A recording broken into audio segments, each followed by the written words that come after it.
Hello എല്ലാവർക്കും എയർജി വേൾഡിന്റെ പുതിയൊരു വീഡിയോയിലേക്ക് സ്വാഗതം.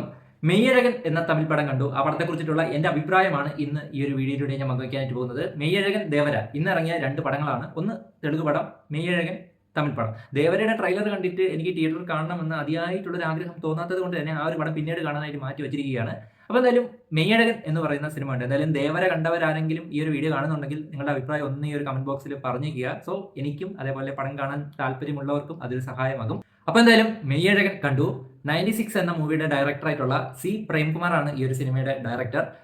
നമ്മുടെ കാർത്തി, അതാണ് അരവിന്ദ് സ്വാമി ഒക്കെയാണ് ഈ ഒരു സിനിമയുടെ പ്രധാന വേഷങ്ങൾ വരുന്നത്. ഗോവിന്ദ് വസന്തയാണ് ഈ ഒരു സിനിമയുടെ മ്യൂസിക് ഡിപ്പാർട്ട്മെന്റ് കൈകാര്യം ചെയ്തിരിക്കുന്നത്. നമ്മൾ ഈ ഫീൽ ഗുഡ് എന്ന് പറയത്തില്ലേ, ആ ഒരു ജേണറിനോട് 100% നീതി പുലർത്തിയിട്ടുള്ള സിനിമയാണ് മെയ്യഴകൻ. അതായത് ഈ ഒരു പടം കണ്ട് ഇറങ്ങുമ്പോഴത്തേക്കും നമ്മുടെ ഉള്ളിൽ ഒരു ശാന്തി, സമാധാനം, സന്തോഷം ഒക്കെ ഉണ്ടാവും. അതാണല്ലോ ഈ ഒരു ഫീൽ ഗുഡ് ജേണർ എന്ന് ഉദ്ദേശിക്കുന്നത്. കണ്ടിറങ്ങുമ്പോൾ മനസ്സ് നിറയെ ഒരു പീസ് ആയിരിക്കും, സന്തോഷം ഉള്ള അങ്ങനെ ഒരു വൈബിലായിരിക്കും നമ്മൾ തിയേറ്റർ വിട്ടിറങ്ങുന്നത്. ഈ ഒരു സിനിമ കണ്ടിറങ്ങിയപ്പോഴത്തേക്കും എനിക്കുണ്ടായ അനുഭവം എന്ന് പറയുന്നത് ഒരു മനസ്സിനകത്തൊരു, നമ്മൾ ഈ മനസ്സിനുള്ളിൽ കുളിർമ എന്നൊക്കെ പറയത്തില്ലേ, അതേ കണക്കൊരു സന്തോഷമുള്ള ഒരു പോസിറ്റീവ് വൈബുമായിട്ടാണ് ഞാൻ തിയേറ്റർ വിട്ടത്. അത്തരത്തിലുള്ള ഒരു ഫീൽ ഗുഡ് പടം അതാണ് മെയ്യഴകൻ. ഇതിനകത്ത് അങ്ങനെ സങ്കീർണമായിട്ടുള്ള ഒരു കഥാപശ്ചാത്തലമോ അല്ലെങ്കിൽ അങ്ങനെയുള്ള ഒരു കഥയോ സസ്പെൻസോ അല്ലെങ്കിൽ എന്താ പറയുന്നത്, അങ്ങനെ അത്തരത്തിലുള്ളൊരു സിനിമയല്ല മെയ്യഴകൻ. വളരെ സ്ലോ പേസിൽ പോകുന്ന ഒരു ഫീൽ ഗുഡ് പടം. അതിനകത്ത് ഫസ്റ്റ് ഹാഫിൽ ഞാൻ നല്ലതുപോലെ തന്നെ എൻജോയ് ചെയ്ത പടം. അതായത് ആദ്യത്തെ കുറച്ച് സെന്റിമെന്റൽ സീൻസ് കഴിഞ്ഞപ്പോഴത്തേക്കും സിനിമയ്ക്കകത്ത് പ്രകാശം വന്നപ്പോഴത്തേക്കും നമ്മുടെ മനസ്സിനകത്ത് ഒരു പ്രകാശം വന്ന ഫീല്, നല്ലൊരു ഫ്രഷ് ഫീല് കിട്ടുന്നുണ്ട്. ഇതിന്റെ സിനിമാറ്റോഗ്രാഫി ആയാലും മ്യൂസിക്കിന് ഇതിനകത്ത് ഏറ്റവും വലിയൊരു പങ്ക് വഹിക്കുന്നുണ്ട്. ഈ ഒരു സിനിമ ഗുഡായിട്ട് ഫീൽ ചെയ്യാനായിട്ട് ഈ ഒരു മ്യൂസിക് ഡിപ്പാർട്ട്മെന്റ് നല്ലൊരു പങ്ക് വഹിച്ചിട്ടുണ്ട്. ഈ ഒരു ബാക്ക്ഗ്രൗണ്ട് സ്കോർ എല്ലാം തന്നെ നല്ലൊരു ഫ്രഷ് ഫീലിംഗ് നൽകുന്നുണ്ട്. ഈ ഇതിനകത്ത് ആക്ടേഴ്സിന്റെ പെർഫോമൻസ് ആയാലും സിനിമാറ്റോഗ്രാഫി ആയാലും അതേ കണക്ക് ഇത് ഷൂട്ട് ചെയ്യാൻ തെരഞ്ഞെടുത്തിരിക്കുന്ന ആ ഒരു സ്ഥലമായാലും അല്ലെങ്കിൽ ഇതിന്റെ ബാക്ക്ഗ്രൗണ്ട് സ്കോർ ആയാലും എല്ലാം നമുക്കൊരു ഫ്രഷ് ഫീല് തരുന്നുണ്ട്. കാർത്തിയുടെ പെർഫോമൻസ് എടുത്ത് പറയണം കേട്ടോ, അടിപൊളിയായിരുന്നു. ആ ഒരു ക്യാരക്ടറായിട്ട് കാർത്തി ജീവിച്ചു. നല്ല രീതിയിൽ പെർഫോമൻസ് വന്നിട്ടുണ്ട്. അതേപോലെ തന്നെയാണ് അരവിന്ദ് സ്വാമി. ഇവർ രണ്ടുപേരാണ് ഈ ഒരു സിനിമ നിറഞ്ഞു നിൽക്കുന്നത്. അരവിന്ദ് സ്വാമി ചെന്നൈയിൽ നിന്ന് തഞ്ചാവൂരിലേക്ക് നടത്തുന്ന ഒരു യാത്രയാണ്. തഞ്ചാവൂരിൽ ഉള്ളിലേക്കുള്ള ഏതോ ഒരു ഗ്രാമത്തിലേക്ക് നടത്തുന്ന ഒരു യാത്രയാണ് സിനിമ പറയുന്നത്. അതിനകത്ത് നല്ലതുപോലെ വന്നിട്ടുണ്ട് പടം. നമ്മൾ അരവിന്ദ് സ്വാമിയുടെ കൂടെ ആ ഒരു സ്ഥലത്തേക്ക് പോയി കാണുന്ന ഒരു അങ്ങനെ ഒരു സംഭവം നമുക്ക് ഫീൽ ചെയ്യും. ശരിക്കും പടം കണ്ട് അതിന്റെ ക്ലൈമാക്സോട് അടുക്കുമ്പോഴത്തേക്ക് എനിക്ക് തോന്നിയ ഒരു കാര്യമാണ്, ഈ ഒരു പടത്തിനകത്ത് എന്തോ ഒരു സ്ലോ ആയിട്ട് നമുക്ക് ഇഷ്ടപ്പെടുന്ന രീതിയിൽ എന്തോ ഒരു മാജിക് ഉണ്ട്. അതായത് പടം തുടങ്ങിയപ്പോഴത്തേക്കും വളരെ വളരെ സ്ലോ പേസിൽ പോകുന്ന ഒരു പടമാണ്. ഫസ്റ്റ് ഹാഫ് എനിക്ക് അത്യാവശ്യം നല്ലതുപോലെ ഇഷ്ടപ്പെട്ടു. സെക്കൻഡ് ഹാഫിലെ തുടക്കത്തിലും നല്ല രീതിയിൽ തന്നെയാണ് വന്നിട്ടുള്ളത്. കാർത്തി നല്ല രീതിയിൽ വന്നിട്ടുണ്ട്. പക്ഷെ സെക്കൻഡ് ഹാഫിൽ ഒരു പകുതി കഴിയുമ്പോഴത്തേക്കും കാർത്തി അരവിന്ദ് സ്വാമിയും തമ്മിലുള്ള ഒരു സംഭാഷണമുണ്ട്.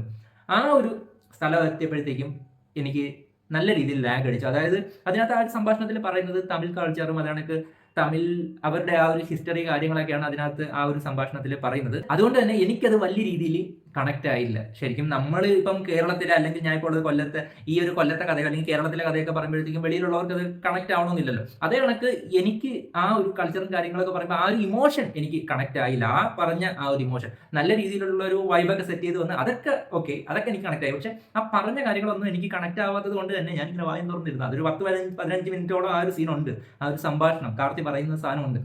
പക്ഷെ അതെനിക്ക് നല്ല രീതിയിലുള്ളൊരു ലാഗായിട്ട് ഫീൽ ചെയ്തു. പക്ഷെ അതിനുശേഷമോ അതിനു മുമ്പോ നല്ല രീതിയിലുള്ളൊരു വൈബൊക്കെ സെറ്റ് ചെയ്ത് ആ ഒരു രീതിക്ക് പോകുന്ന ഒരു സിനിമയാണ് മെയ്യഴകൻ. ആ ഒരു സംഭാഷണം എനിക്ക് കണക്ട് ആയില്ല എന്നുള്ളത് ഒഴിച്ചാൽ ബാക്കി ഈ ഒരു സിനിമ പറയുന്ന ആ ഒരു തീം, ഇതിനകത്ത് പറയുന്ന ഇമോഷൻ, അതൊക്കെ എനിക്ക് നല്ല രീതിയിൽ വർക്കായി. അതായത് നമ്മുടെ മനുഷ്യർക്കുണ്ടാകുന്ന ഇമോഷൻസ് കൊണ്ട് ഒരു കളിയാണ് ഈ ഒരു സിനിമ മൊത്തം.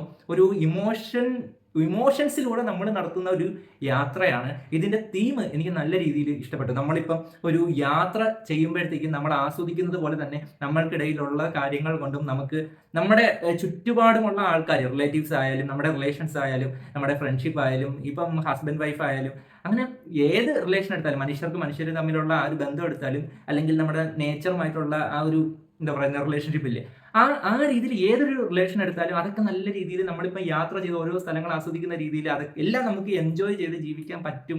അത്തരത്തിലുള്ളൊരു തീം ഈ ഒരു സിനിമയ്ക്ക് വരുന്നുണ്ട്. അത് നല്ല രീതിയിൽ തന്നെ എനിക്ക് പേഴ്സണലി കണക്ട് ആയി. കാർത്തിയുടെ ക്യാരക്ടർ തന്നെയാണ് ഈ ഒരു സിനിമയുടെ ഹൈലൈറ്റ്. ഞാൻ നേരത്തെ പറഞ്ഞ ആ ഒരു കണക്ട് ആവാതെ പോയ ആ ഒരു സംഭാഷണം പോലും ഈ ഒരു സിനിമയ്ക്ക് ആവശ്യമായിട്ടുള്ള ഒരു സംഭാഷണമായിരുന്നു. കാരണം ആ ഒരു കാർത്തിയുടെ ക്യാരക്ടർ ഡിഫൈൻ ചെയ്തുകൊണ്ടിരിക്കുകയാണ്. കാർത്തിയെ കണ്ട മുതൽ അവസാനം വരെയും കാർത്തിയുടെ ആ ഒരു ക്യാരക്ടർ എങ്ങനെയൊക്കെയാണ് ഉള്ളതെന്ന് ഡിഫൈൻ ചെയ്യുന്ന രീതിയിലാണ് സിനിമ പോകുന്നത്. സോ അതിനകത്ത് ആ ഒരു സീൻ അത്യാവശ്യമാണ്. അത് നിങ്ങൾക്ക് ആ ഒരു സിനിമ കാണുമ്പോഴത്തേക്ക് ആ പറഞ്ഞ കാര്യം നമുക്ക് കണക്ട് ആയില്ലെങ്കിലും അത് എന്തുകൊണ്ട് അവിടെ അങ്ങനെ വന്നു എന്നുള്ള രീതി ആ ഒരു സംഭവം നമുക്ക് കണക്ട് ആവും. എനിക്കത് കണക്ട് ആയി. ആ ഒരു ക്യാരക്ടറിനെ ഡിഫൈൻ ചെയ്യുന്ന പോലെയാണ് ഈ ഒരു സിനിമ മുൻപോട്ട് പോകുന്നത്. ഈ ഒരു സിനിമ ഒരു പക്ക തിയേറ്റർ മെറ്റീരിയൽ നിങ്ങൾ വിചാരിക്കുന്ന കണക്ക് അങ്ങനെയുള്ള ഒരു പടമല്ല. ഫീൽ ഗുഡ് പടങ്ങൾ എന്ന് പറഞ്ഞ് മലയാളത്തിൽ ഇറങ്ങുന്ന അത്തരത്തിലുള്ള ഒരു പടവുമല്ല. ഒരു കംപ്ലീറ്റ് ഫീൽ ഗുഡ് ആണ്. ഇതിനകത്ത് ഫീൽ ഗുഡിന് മുകളിലേക്ക് നിൽക്കുന്ന ഒരു സംഭവം പോലും ഇല്ല. നമുക്ക് ഒരു ചെറു പുഞ്ചിരിയോടെ ആദ്യ അവസാനം കണ്ടിരിക്കാൻ പറ്റുന്ന ഒരു സിനിമയാണ് മെയ്യഴകൻ. അതിനകത്ത് ചെറിയ സെന്റിമെന്റൽ ആയിട്ടുള്ള എലമെന്റ്സ് ഒക്കെ വന്നു പോകുന്നുണ്ട്. ഫീൽ ഗുഡ് എന്ന ജേണറിനോട് 100% ഫീൽ ഗുഡ് എന്ന് എഴുതി അടിവരയിട്ടിട്ട് ആ ഒരു ജേണറിനോട് 100% ഈ ഒരു സിനിമ നീതി പുലർത്തിയിട്ടുണ്ട്. നിങ്ങളൊരു ഫീൽ ഗുഡ് സിനിമയൊക്കെ തിയേറ്ററിൽ പോയി കാണാനായിട്ട് ഇഷ്ടപ്പെടുന്ന ആളാണെങ്കിൽ തീർച്ചയായിട്ടും നിങ്ങൾക്ക് ഈ ഒരു സിനിമയ്ക്ക് ടിക്കറ്റ് എടുക്കാവുന്നതാണ്.